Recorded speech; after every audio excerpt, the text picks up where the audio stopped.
Assalamualaikum warahmatullahi wabarakatuh. Dan ini adalah kisah tentang tragedi berdarah wafatnya Utsman bin Affan.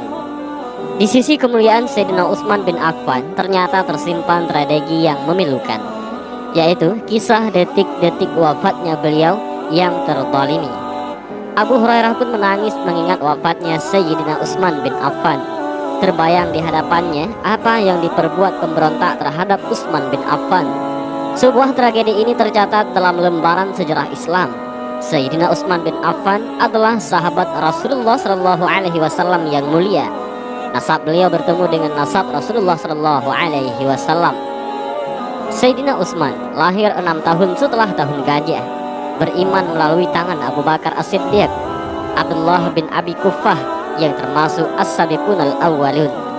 Tampan wajahnya, lembut kulitnya, dan lebat jenggotnya. Sahabat mulia ini sangat pemalu, hingga malaikat pun malu kepadanya. Beliau mudah menangis ketika mengingat akhirat. Jiwanya khusyuk dan penuh tawadhu di hadapan Allah. Utsman bin Affan adalah salah seorang sahabat yang memiliki kedermawanan yang luar biasa. Sebelum datangnya risalah Nabi Muhammad SAW, beliau telah menekuni perdagangan hingga memiliki kekayaan. Setelah cahaya Islam terpancar di muka bumi, harta tersebut beliau infakkan untuk menegakkan kalimat Allah. Sumur Ad-Dumah adalah sumber air Madinah yang beliau beli dengan harga yang sangat mahal sebagai wakaf untuk kaum muslimin di saat mereka kehausan dan membutuhkan tetesan-tetesan air. Rasulullah Shallallahu Alaihi Wasallam menawarkan jannah ataupun surga bagi siapa saja yang mampu membelinya. Utsman pun berhasil membelinya. Sayyidina Utsman juga tidak pernah berat untuk berinfak di jalan Allah. Berapapun besarnya harta yang diinfakkan, beliau keluarkan 1000 dinar emas guna menyiapkan Jasul Usra, yaitu pasukan perang ke Tabuk yang berjumlah tidak kurang dari 30.000 pasukan. Di antara keutamaan Utsman bin Affan adalah Allah jamin surga atasnya bersama dengan 9 orang lainnya. Rasulullah pun bersabda, dan Utsman di surga. Namun ketika wafatnya Umar bin Khattab, maka banyak muncul fitnah di mana-mana, termasuk sahabat Utsman pun terkena dampaknya. Tak terbayang bahwa Utsman bin Affan akan dibunuh dalam keadaan terzalimi, tetapi Utsman bin Affan telah mengetahui dirinya akan terbunuh melalui sabda wasiat Rasulullah Shallallahu Alaihi Wasallam. Memang segala yang ada di muka bumi ini telah Allah tetapkan dalam Lauhul Mahfuz. Awal mula fitnah ini dalangnya adalah Abdullah bin Saba ataupun Ibnu As-Sauda. Dia adalah seorang Yahudi yang menampakkan keislamannya di masa Utsman bin Affan. Dia muncul di tengah-tengah muslimin dengan mengumumkan yang sangat membahayakan, menebar fitnah untuk memecah belah kaum muslimin. Tidak mudah memang bagi Ibnu Saba menyalakan api di tengah kejayaan Islam, di tengah kebesaran Islam yang telah meluas ke seluruh penjuru timur dan barat. Di saat muslimin memiliki kewibawaan di mata musuh-musuhnya kala itu, namun setan tak pernah berhenti mengajak manusia menuju ke jalan-jalan kesesatan. Ibnu Sauda memulai makarnya bersama para pendukungnya dengan cara menanamkan kebencian kepada Khalifah Utsman bin Affan di tengah kaum yang dungu lagi bodoh. Tujuannya memudarkan kemuliaan Utsman bin Affan di hadapan manusia dan menjatuhkan kewibawaan khalifah. Tentu timbul pertanyaan, kenapa orang-orang bodoh yang dituju? Karena mereka itulah kaum yang tidak mengerti siapa itu Utsman bin Affan. Mereka juga kelompok yang mudah disetir hawa nafsunya.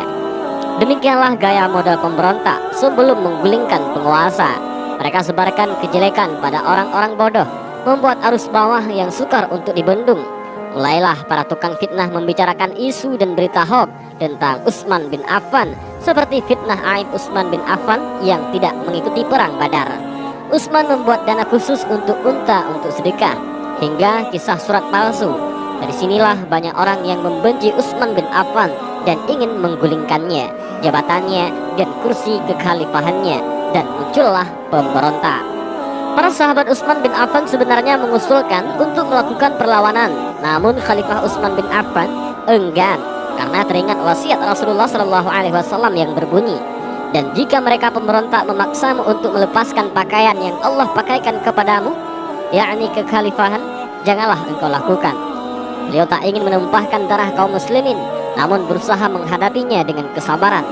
Pada hari Jumat tanggal 12 Zulhijjah tahun 35 Hijriah, terjadilah pengepungan di saat sebagian besar sahabat menunaikan ibadah haji. Pada hari itu juga, Utsman berada di rumah yang sedang membaca Al-Quran dalam kondisi berpuasa.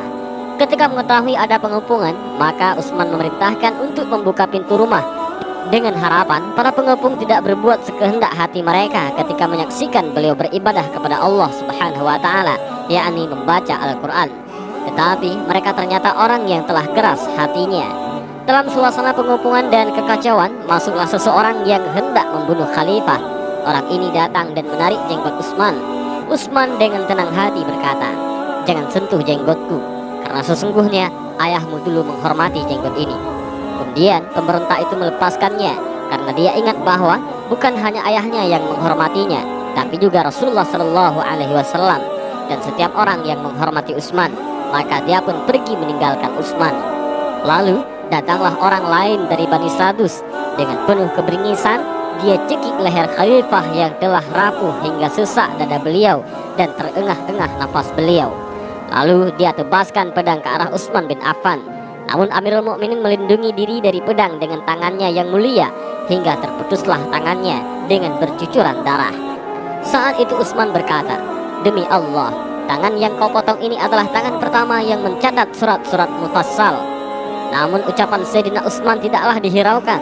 Darah mengalir pada mushaf tepat mengenai firman Allah yang berbunyi, "Maka Allah akan memelihara kamu dari mereka, dan dialah yang maha mendengar lagi maha mengetahui." Al-Quran Surah Al-Baqarah ayat 147.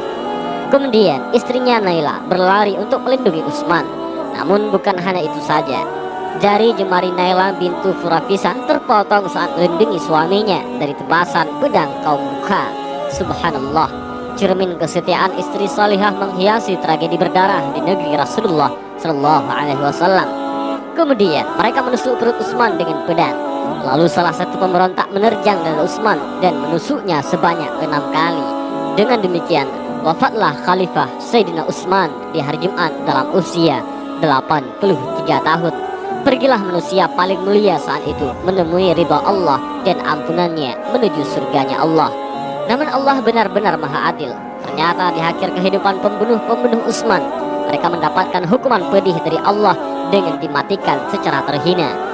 Di antara mereka yaitu Hurqus bin Zuhair As-Sakti dibunuh oleh Ali bin Abi Thalib pada perang Nahrawan tahun 39 Hijriah. Alba bin Haisam As-Sadusi dibunuh pada perang Jamal. Amr bin Al-Hamad Al-Khawzai hidup hingga tahun 51 Hijriah dan ia mati ditikam. Umar bin Dadi yang mematahkan tulang rusuk Utsman hidup hingga zaman penyusup As-Sakafi, dia pun mati dibunuh. Demikian pula para pembunuh Utsman yang lain selain mereka. Demikianlah akibat bagi mereka yang memusuhi wali-wali Allah Subhanahu wa Ta'ala. Benarlah firman Allah dalam sebuah hadis kudusi yang berbunyi, "Perang siapa yang menyakiti waliku, sungguh aku umumkan perang dengannya." Dan inilah sedikit kisah tentang akhir hidup sang khalifah Utsman bin Affan. Dan semoga dengan kisah ini kita dapat meniru dan meneladani kisah dan akhlak-akhlak sahabat Utsman bin Affan dalam kehidupan kita sehari-hari. Dan juga mudah-mudahan video ini bermanfaat bagi kita semua. Amin ya rabbal alamin. Allahu a'lam bishawab. Assalamualaikum warahmatullahi wabarakatuh.